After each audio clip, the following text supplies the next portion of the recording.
Happy birthday. It's your day to enjoy however you want, with lots of gifts and sweets. And look, a little friend is here to help you celebrate. It's the birthday monkey, and he has a song to sing. Dating back to the 1940s, SCP-983 is one of the most harmless-looking objects in the SCP Foundation's possession. It's an old-fashioned mechanical monkey, a common wind-up toy from the old days. It's dressed in a sharp little vest and holds a tiny bell and striking rod for making music. It seems to be a simple toy, the kind that would annoy a tired parent as it plays its little tune over and over, but nothing more. But this is no ordinary wind-up toy. SCP-983 is capable of sounds and even speech that doesn't seem to match up with its design, and an investigation reveals it doesn't have any signs as to how it was constructed. No screws, seams, or markings that would be common on a toy, and no voice box or other mechanical feature that would allow for speech. But despite these oddities, it seems to be a normal toy that can be handled safely and played with. On every day but one, that is. Because SCP-983 has a second purpose, and on one special day, it has a gift for its handler. It can be a gift of joy or a gift of terror. Nicknamed the birthday monkey, SCP-983 activates when it is handled by someone within the 24-hour period of their birthday. It seems to be able to tell when this period of time happens automatically, and as soon as it becomes aware, a series of surprises begin to surface for the lucky or unlucky handler. It starts with a little leap. As soon as SCP-983 becomes aware of the birthday boy or girl, it'll do a charming little backflip. It'll then lift its bell and start singing the same song. A-ring-a-ding-ding, it's your birthday! To this day, the Foundation has not been able to figure out exactly where this voice comes from, and it follows this by ringing its bell. The tone of the bell varies widely, in ways that the instrument should not be able to create, ranging from low tones to painfully high-pitched tones. And that's where the horror begins. The birthday monkey doesn't just want to sing a song, it wants to play a game.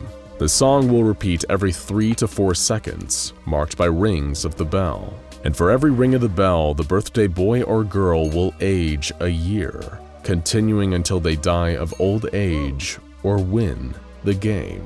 But how does one win the game before it's too late? No one is sure, but studies of this strange toy in action indicate that it involves singing along and timing it correctly. It's probably a little hard to do that while aging to death in seconds, but no one said SCPs play fair. But in the event that someone actually does manage to survive the birthday monkey's game, it has a prize for them. When the sing-along is complete, SCP-983 will let out an enthusiastic shout of "birthday," ring its bell, and drop a single gumdrop from its bell.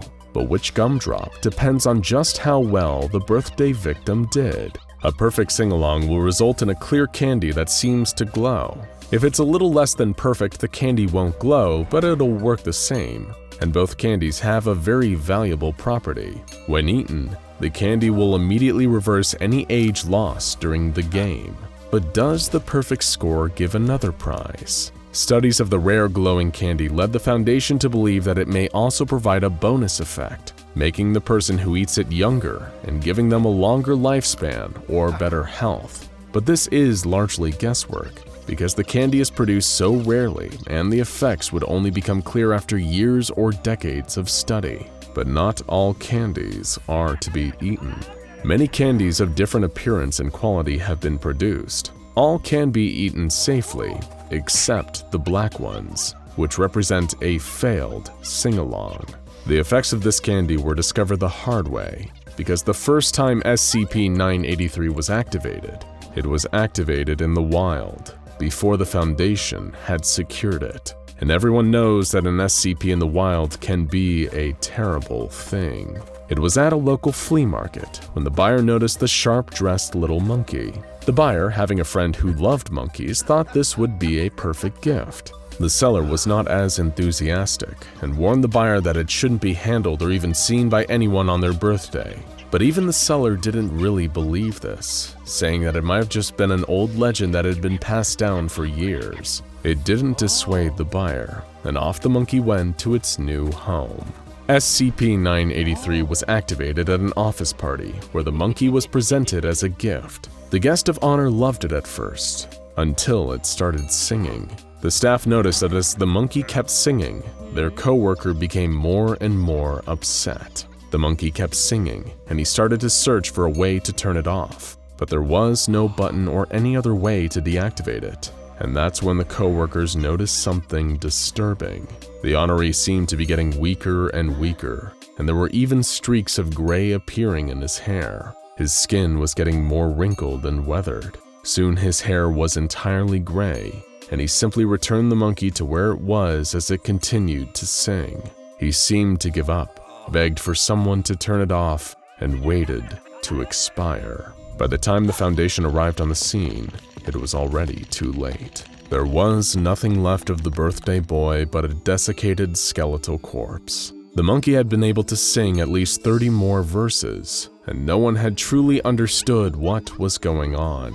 They reacted with confusion and inaction, unable to contain the monkey's dangerous game. Even the Foundation didn't understand SCP-983 at first, so they let the object continue singing until the body degraded into a simple skeleton. That's when the monkey exclaimed its finishing phrase and released a single black gumdrop. While no one ate the gumdrop, the Foundation observed that it seemed to hypnotize people around it, as if it was compelling them to do something.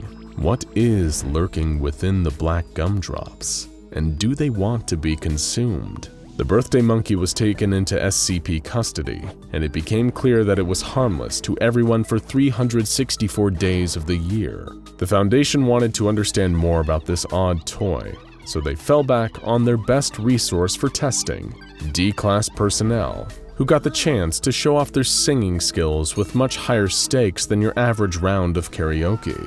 Most of the tests were routine, with controlled activation showing how to deactivate the monkey, or providing up-close studies of its devastating effects. But one test hinted that this specimen could be more dangerous than thought. Few people volunteer for testing duty at the SCP Foundation, but that wasn't the case for one now classified subject. Her birthday was approaching, and she surprisingly volunteered for the test that could only be done on your birthday.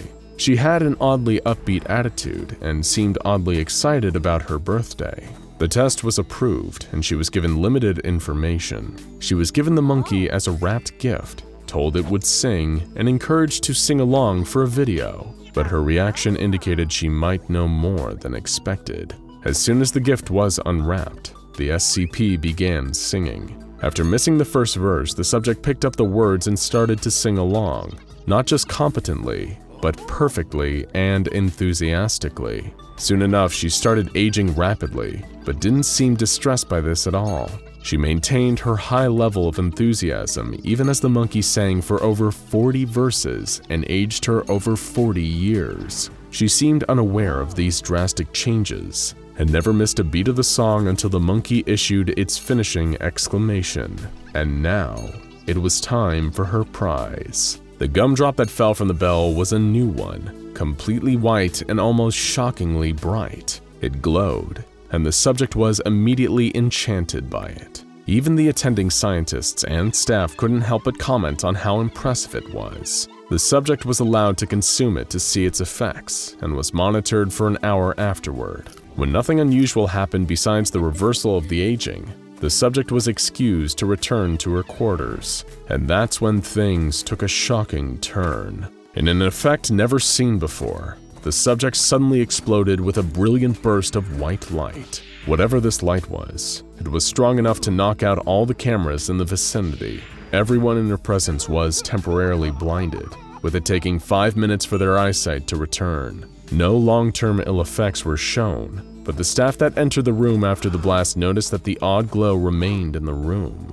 And that wasn't the only odd thing. The test subject was nowhere to be found, and has never been seen again. The Foundation is on high alert for this test subject, but she seems to be staying below the radar, if she's even human at all anymore. While there is no physical sign of her, the Foundation has observed odd patterns of electromagnetic activity in the area and is following reports of light fixtures needing to be replaced. It was clear that SCP-983 was much more unpredictable than expected. While still classified as safe, the Foundation is keeping SCP-983 under tighter lock and key these days. All technicians who handle it are carefully vetted to ensure that they are nowhere near their birthday. In case of accidental exposure, the Foundation has prepared emergency kits with detailed instructions for how to complete the Birthday Monkey's deadly sing-along game. But as with all things, the Foundation is prepared for anything. In the event of a failure, the remains will be disposed of by vetted staff. Any candies produced are to be taken into custody by the Foundation and studied for unusual properties, but are not to be consumed without full containment procedures and approval from senior staff. The only exception is D-class testing, but even in those cases, one rule remains intact. No one is ever to consume the black candies. And caution is encouraged around the birthday monkey, lest you wind up in a sing-along for your life. For more on an ordinary object with unique properties, check out SCP-978 Desire Camera, or watch SCP-342 A Ticket to Ride for another particularly tricky trap.